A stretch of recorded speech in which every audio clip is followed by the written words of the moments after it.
You know when I'm making my breakfast cakes, I gotta make them a little moist. so I put some of that gooey on top. You Yeah, know I'm talking about syrup. baby, syrup, baby, Syrup is what I need. baby. Just a little sugar on my sugar cakes. Makes my baby cakes go crazy. It's more of like a bad jingle. We should change this to jingle. That way we could make it shorter. Oh, really? You don't like musical? Yeah. Syrup. Syrup, Baby, syrup. Yeah. But let's change it now That to almost became something. Let's change it to a jingle. Let's Syrup do that the jingle? let's do that on the wheel some now. Let's try that right now. Syrup the jingle. I think we just did. Syrup, you need it now. The reason why I say that is because I started it like the Folgers jingle. So you waking up in the morning. It's like the Folgers jingle. It's kind of a song. I mean, when I think Right, jingle, it I is. think the best part of waking up is Folgers in your cup. But there's like 4 lines before that. But you're right, that's the hook. Yeah, that's the jingle part is like the short part, right? Folgers starting to brew, the aroma's calling you. What's even before that? What's the first line of the Folgers jingle? Just give me the lyrics and I'll sing it. Just wiki it. Wiki. No, before that. Have you not been listening? Come on, Eddie. That's what the are you last doing? part, Eddie. You emailing somebody? You got a brain parasite? I'm taking notes of our new jingle. Oh, okay, my bad. He's actually doing his job over there. He's like, I gotta change this to jingle. Every day I wake up, I pour myself a cup. Every day I wake up, I pour myself a cup. What's next? Of that rich Folgers aroma. That's not it. Maybe it's hotter. That's not it.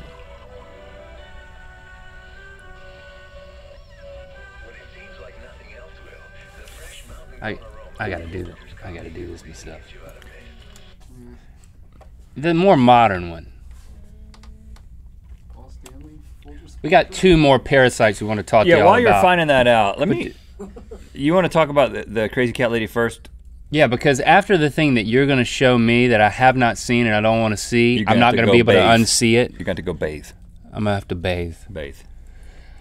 All right.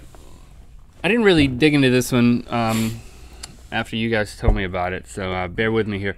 Toxoplasma gondii, a single-celled organism that causes the disease toxoplasmosis. Did you read about this? It's capable of infecting virtually all warm-blooded animals. That includes humans. Humans starting to brew. The Toxoplasma gondii's calling you. And there's some recent discoveries that say that this parasite can be associated with neurological disorders, including schizophrenia. So, turns out cats are the only host in which T. gondii, we're friends, that's what I call it, What's up, T. Gandhi? can reproduce to complete and begin its life cycle. So, cats poop this stuff out. And cats are the best host for these. So then Cats what are happens? such good hosts. When rodents like rats catch T. gondii, they end up losing their aversion to cat urine and sometimes even become sexually attracted to the smell of the pee of the thing that's trying to eat them. So again, it's that That's a bad thing to It's happen. that zombie thing. It's like, you're not afraid of cats anymore. You actually like their pee. Right. How does that happen? I don't know, man. It's so weird that this happens. It happens science.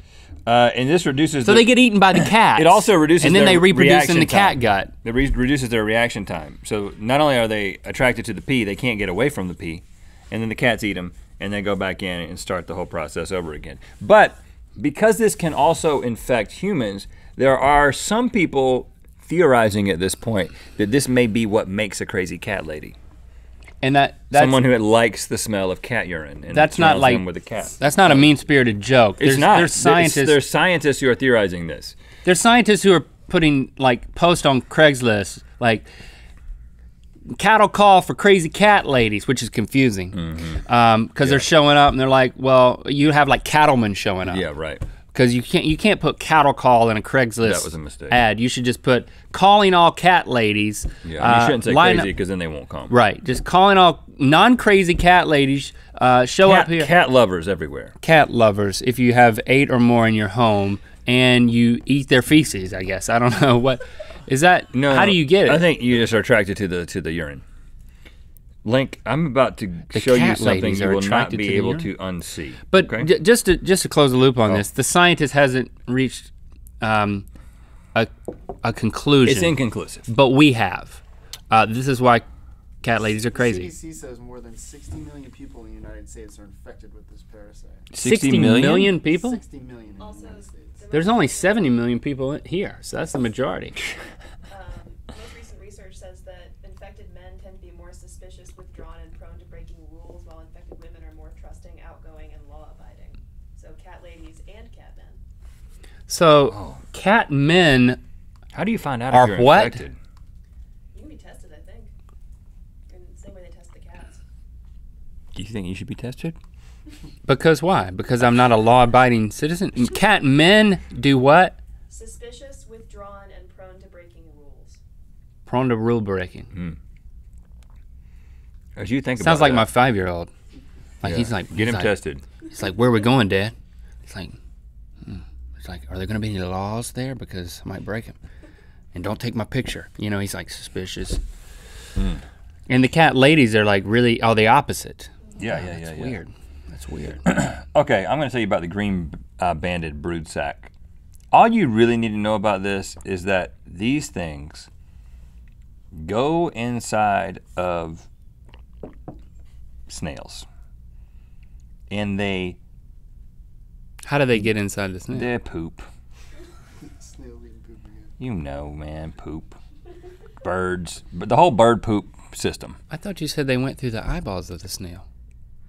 Follow me, son. I'm getting there. Birds poop. Birds eat snails that have them. They poop them out. And snails eat the poop. But this is what happens inside of the snails. Okay. Because the interesting thing is that the way these things happen is this organism is always trying to find a way to get back to its original host, right? That's what's happening in all of these situations. And sometimes there end up being 3 or 4 steps involved, but there's always some situation where it's like, well, if I gotta get back into birds, I've gotta find a way to get eaten by a bird. If I gotta get back into a cow, I gotta find a way to get eaten by a cow. That's why, all that stuff happens. The dangle ant. The way that this parasite, the green banded brood sac, gets back into birds is it goes inside of the snail, it develops inside of the snail that has eaten the poop.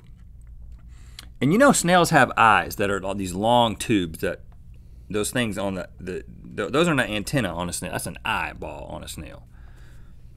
And apparently it's relatively... Which that's mistake number 1. It's never put your eyeballs out there that far. Yeah, it's just waiting for something bad to happen. Yeah, it's like, And as you someone can- please lop off my eyeballs. And or- you can imagine that a snail's body is stretchy like spandex. And you can imagine those eyes are kind of stretchy like spandex. These things develop inside the snail and then crawl into their eyeballs where this happens. Dang it, Rhett. Oh my gosh. They go inside the eyeballs and then they pulsate like that.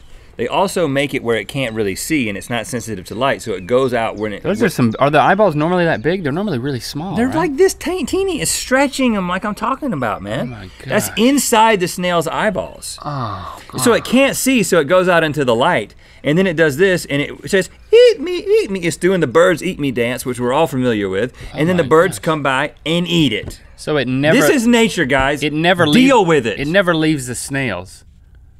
Snails got a raw deal. They're always like the middleman in some like backwards parasitic It is, relationship. man. Nature can be a dark place. Like Watch snail- your back. Stay inside. Snails need like their own lobbyist. Someone's got to professionally help Us. these people. Us. Like help the snails. Let's take up snails. That'll be our cause. That's what we're known for. I'll tell you this. I'll take a meeting with snails, but the first thing I'm gonna say is you got to do something about those eyeball antenna. Like that's if tough. you can do something about that, then I can go to bat for you. It's going to take at least 2 to 3 million years to get rid of those. I mean, we're not gonna be around after that. Somebody's got to start it. I mean, we get a cult consultant fee. We get a little bit up front. You said a cult consultant fee, which you want to start a cult with snails. That's cool. Well, Snail cult. that is what I said, and I stand by it. We can have them just like, you know where the snail cult's meeting, you just follow the slime trails and they go in there and me and you like, surrounded by snails. All their eyes going. Birds eat me. They're all doing this birds eat me dance. Wow. Y'all get ready to pupate!